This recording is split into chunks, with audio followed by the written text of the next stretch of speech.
ইসলামের ইতিহাসে এমন এক ভয়ঙ্কর নারীর নাম পাওয়া যায় যিনি ঘৃণা, চক্রান্ত ও অপপ্রচারের কারণে চিরকাল নিন্দিত হয়ে আছেন।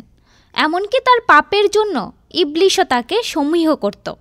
অনেক ইসলামী ব্যাখ্যায় তাকে জাহান্নামের মা বলেও অভিহিত করা হয়েছে, কারণ তার রেখে যাওয়া চিন্তা, চক্রান্ত আর ষড়যন্ত্রের ছাপ আজও অনুভব করে মুসলিম বিশ্ব। বলা হয়, ইসলামের প্রসার রুখে দিতে এই নারীর ষড়যন্ত্রমূলক পথ আজও অনুসরণ করে ইসলাম বিদ্বেষীরা, বিশেষ করে ইহুদি গোষ্ঠী।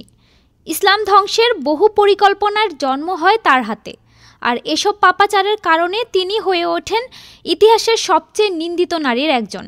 মক্কার কুরাইশ বংশের এক প্রভাবশালী নারী ছিলেন তিনি। উমাইয়া গোত্রের কন্যা, রাসূলুল্লাহ সাল্লাল্লাহু আলাইহি ওয়াসাল্লামের চাচা আবুল আহাবের স্ত্রী। তার নাম উম্মে জামিল, যার অর্থ সৌন্দর্যের জননী। বাহ্যিকভাবে তিনি ছিলেন রূপসী, রাজকীয় মর্যাদায় অভিষিক্ত। সম্মান, সম্পদ, ক্ষমতা সবকিছুই ছিল তার হাতে। কিন্তু এই ঐশ্বর্যের ছায়ায় জন্ম নেয়নি বিনয় কিংবা মানবতা, বরং তার অন্তর ছিল বিষে ভরা, অহংকারে পূর্ণ। তার হৃদয়ে বাস করত হিংসা, ঈর্ষা ও ইসলামের প্রতি গা জ্বালানো ঘৃণা। যখন প্রিয় নবী হজরত মুহাম্মদ সাল্লাল্লাহু আলাইহি ওয়াসাল্লাম আল্লাহর পথে দাওয়াত দিতে শুরু করলেন, তখন মক্কার আকাশে ছড়িয়ে পড়ল সত্যের দীপ্তি। কিন্তু এই আলোই অস্থির করে তুলত অন্ধকারের মানুষদের।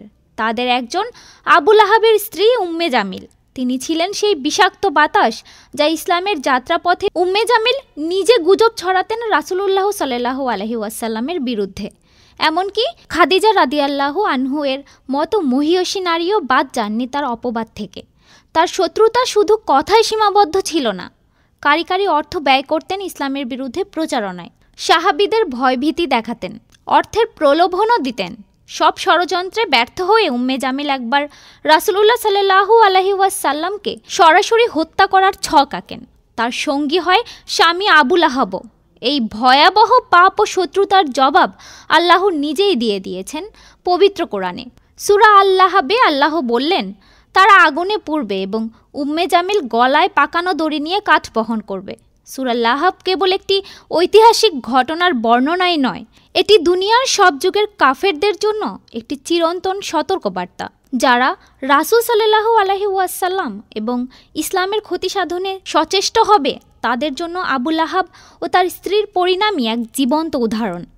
আবুল আহাব ও তার স্ত্রী যেমন রাসূল সাল্লাল্লাহু আলাইহি ওয়াসাল্লামের দাওয়াতের বিরোধিতা করেছিল, তেমনি আজও যারা ডলার, পাউন্ড কিংবা টাকা ব্যয় করে ইসলামের অস্তিত্ব পৃথিবী থেকে মুছে ফেলতে চায়, তাদের জন্য এই সূরাটি এক ভয়ঙ্কর ভবিষ্যৎবাণী। তারা যতই ষড়যন্ত্র করুক, ইসলামের নাম কখনো মুছে যাবে না, বরং একদিন তাদেরই নাম নিশানা বিলীন হয়ে যাবে ইতিহাসের অন্ধকার পাতায়। ডেস্ক রিপোর্ট, আজ বার্তা।